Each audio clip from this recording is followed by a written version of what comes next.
Welcome to the World's Your Stage, where you control the outcome.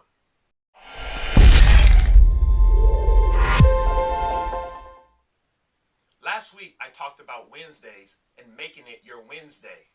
And I stated that the importance of that was because it marked the time in which a decision to keep the momentum for the rest of your week going was important and was to be made.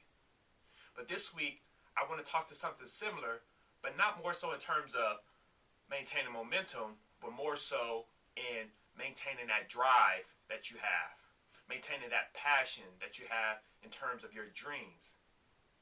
See, a lot of times we face these sort of issues in terms of losing our passion, our hopes, our dreams in society, our workplace, in terms of relationships. But I feel that we need to have more control over how we feel and how we control our emotions, and not to let anything or anyone take that away from us. See, there was 2 times in my life where I truly felt that I lost the passion to do something that I loved. And the first one happened with baseball. See, I grew up wanting to be the best baseball player I can be. I had all my idols that I looked up to, and I worked hard, and I always practiced day in and day out. And I just knew that I was going to be a baseball player on a professional level. However, when I finally made it to the major leagues, there became a test. Even though I fulfilled my dream of being a Major League Baseball player, I just wasn't satisfied because I wanted to be the best. I wanted to be a Hall of Famer. I wanted to be out on that field every single day. However, I sat the bench.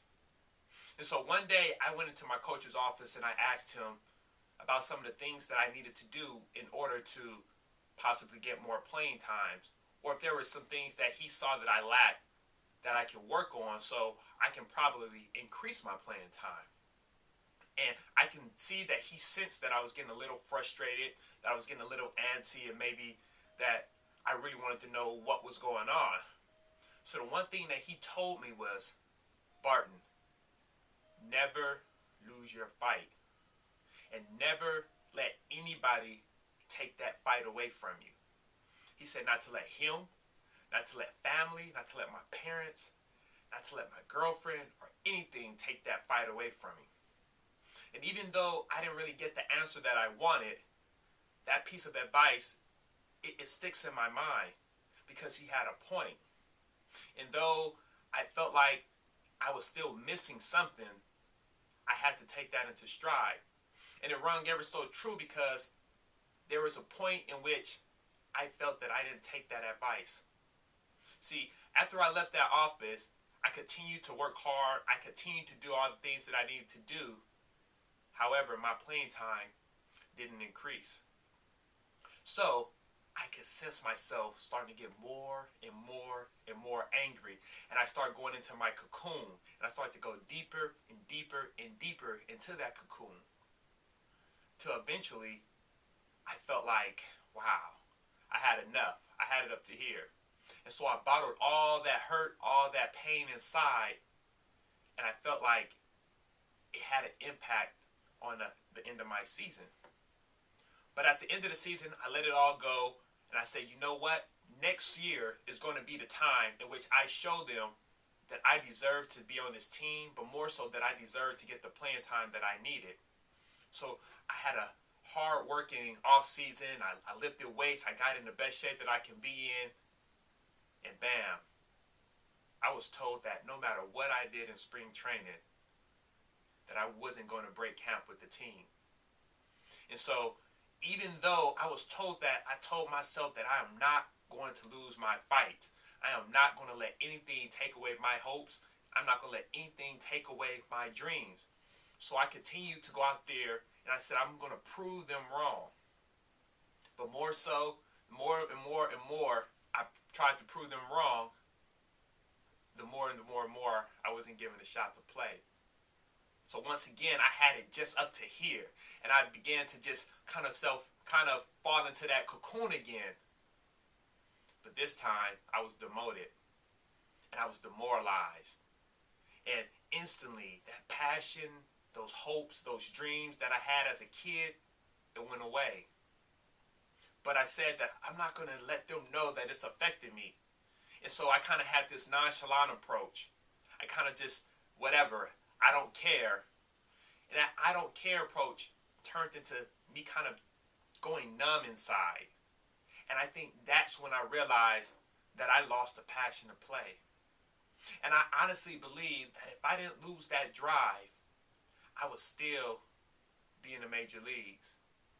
And I say this because me losing that drive, even though I did all the things that I needed to do, me losing that passion, me wanting to show that I didn't care or that it didn't affect me, it had a vast impact on the rest of my season. And for the first time in my career, I had the worst season of my life. And I truly believe that me having that season that was based off of me losing my passion, it had a direct impact on my career. And I say this because in life, we get a small window of opportunity, and we have to take advantage of it. And we cannot afford to be able to lose that drive and those passions that we have in order to get to those opportunities and get through that window. Because when we do, that window closes up very, very quickly. But the second time that I lost passion to do something was actually in regards to writing my book, Mindset, Awareness, and Action. And though I had a passion to help people, I had a passion to continue my outreach, and I felt like I had a message to give to the world, there were some instances and moments in my life in which I felt that all the things that I were doing went in vain. And I began to get frustrated. I began to lose hope in people because I felt like people didn't want to be helped. I began to lose hope in my family. I began to lose hope in my friends. And even more so, I began to lose hope in myself. And I began to feel that all the stuff that I'm doing is going to for no good. It's not being recognized. And so I will put my book down. I will take time off for about 6 months. And then I'll start back writing. And then I'll start losing that passion. I'll start getting frustrated again. And I'll put it down again. And this happened so many times to the point where I felt like, is this something that I really want to do? And I had to look in the mirror and I had to decide which is more important. Am I willing to go through the disappointment? Am I willing to go through the things that even though I know other people may not recognize or realize what I'm going through or recognize or realize what I'm trying to do, is it worth giving up? Is my message really that strong if I can just give up on it that easily? So I decided to change that. And I decided to say that no matter what people say, no matter how people receive it, I'm just trying to do the work of the people. I'm just trying to extend my hand, and I'm just trying to extend my message so I can make other people's lives better. So I had to find another reason to get that passion back. And I did that in regards to the book, and I did that in regards to baseball. So I'm coming to you to say, don't lose your passion. Because oftentimes, these passions are things that we've been dreaming about ever since we was a kid. And we cannot let anybody take that away from you at that moment's time, because the window of opportunity is so small. And it can disappear very quickly. See, the world is your stage, and you control the outcome. But you also control your passions, your dreams, and your destination. God bless you.